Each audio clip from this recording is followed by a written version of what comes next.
Two patients from the same family in England have tested positive for coronavirus. The first cases to be recorded in Britain. Unwelcome but expected, the coronavirus has hit the UK.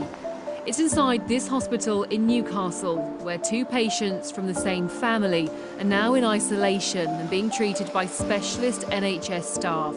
The World Health Organization said the risk of a global spread of the virus was now very high, though containment was still possible. The city is now controlling people going in and out of the city. Then also local tourist groups are being banned from leaving. The government does not want this infection to leave. The Prime Minister has announced the most drastic limits to our lives that the UK has ever seen in living memory. From this evening, I must give the British people a very simple instruction.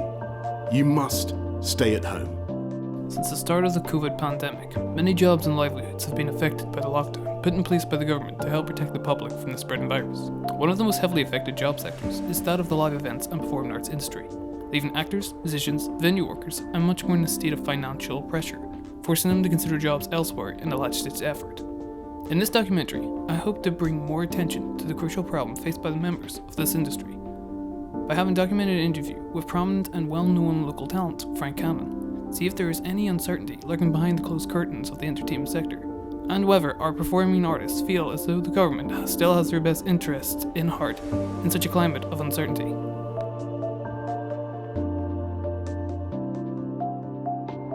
you give us an introduction? Yeah, I'm Frank Cannon. I'm a local actor, Belfast-based. Mainly do a lot of independent stuff, but so I have been in the likes of Line of Duty, The Deceived, Game of Thrones, so I do get about a little bit. And as long as the grass grows green, we've stood shoulder to shoulder. How long have you been in the performance industry? About 6 years or so now. I came to it late in the sort of late in the game, if you like. Quite through accident. I'd pretty much retired from a previous job. Didn't really have any hobbies as such, and someone suggested to me that I should sign on to be an extra, because I do like sort of film and TV. With the current COVID situation having cancelled most big end productions and shutting down most studios and live performance venues such as the Grand Opera House, do you still get acting roles in such an uncertain time? Not so much at the minute. So because the worry for a lot of big productions is the the pandemic and whatnot. I know that Line of Duty, for example, has sort of recently sort of finished shooting. The Northman is still on the go. It's kind of, I mean, I'm lucky enough that I'm doing sort of a lot of voiceover work, so a lot of sort of talking books and whatnot from home, so I can kind of fall back on that. But I think it's had such a big impact, sort of on a lot of people, from sort of extras right up to sort of DOP. So it's taken away a lot of work, sort of in a lot of sectors of the business, sort of in front of the camera and behind camera, unfortunately. How has applying for roles changed? Most of them now are are done by Zoom. If you actually get to the audition process of it, it's very much a case of if your face fits, for any role really.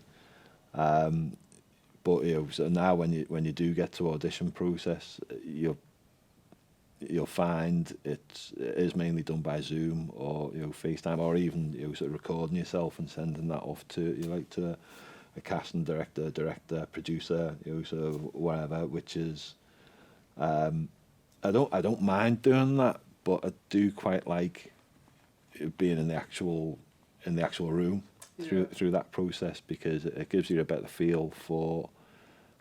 You can kind of weigh up if they're liking you, if they're liking what you're doing, or if not, and you can kind of adjust your performance, your audition through the audition, you can kind of adjust that through that to see, you know, sort of if you get more of a reaction. Whereas with Zoom or, you know, taped auditions, you're just not getting that at all. Do you think they're doing enough for you as an actor and for those who work behind the scenes and sort of the production aspect of it, and like supporting and providing you with work?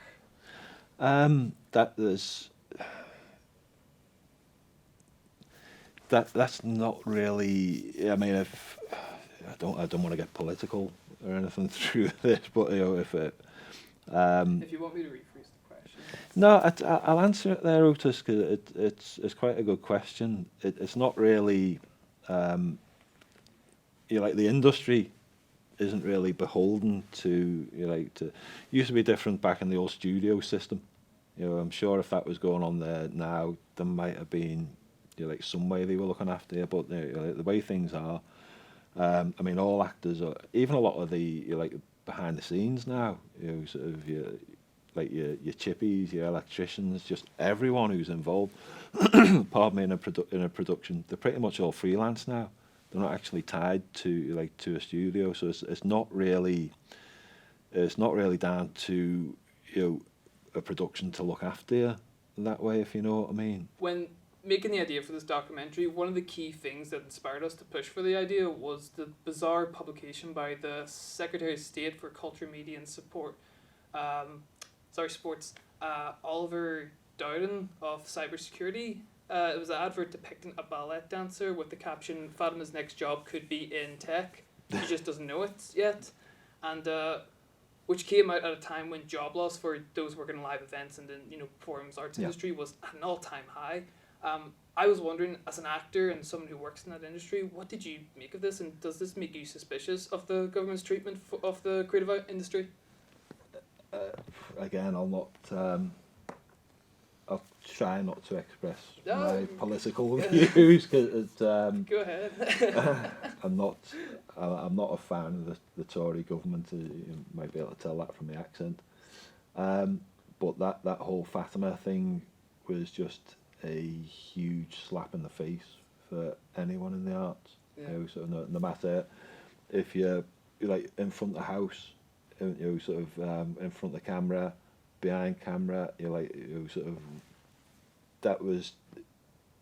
You were pretty much being told that what you have worked all your life to do, in some cases, or even if you're maybe taking the first steps on a career in the arts, you're worthless, you're useless, you know, sort of, don't go down that road, do something else, do something worthwhile.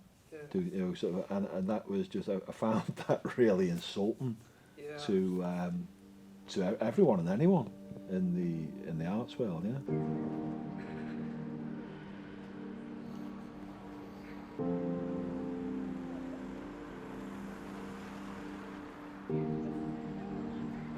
Do you think the performing arts industry will survive through this pandemic? I really hope so. Otherwise, there's going to be an awful lot of people out of work.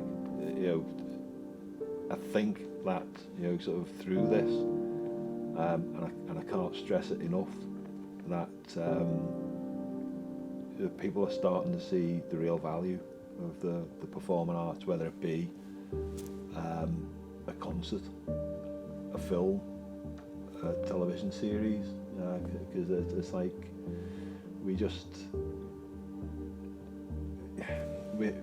it's like a little sort of it's like a little lift to the day. It's like a little lift through the day. You know, if you're working from home, or if you're coming home because you have no, you know, sort of recourse but to be working, you know, sort of at your normal job.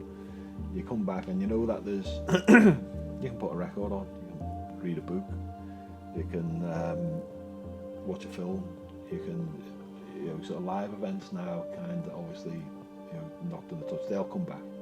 I think that personally, I think that the arts will only get stronger after this,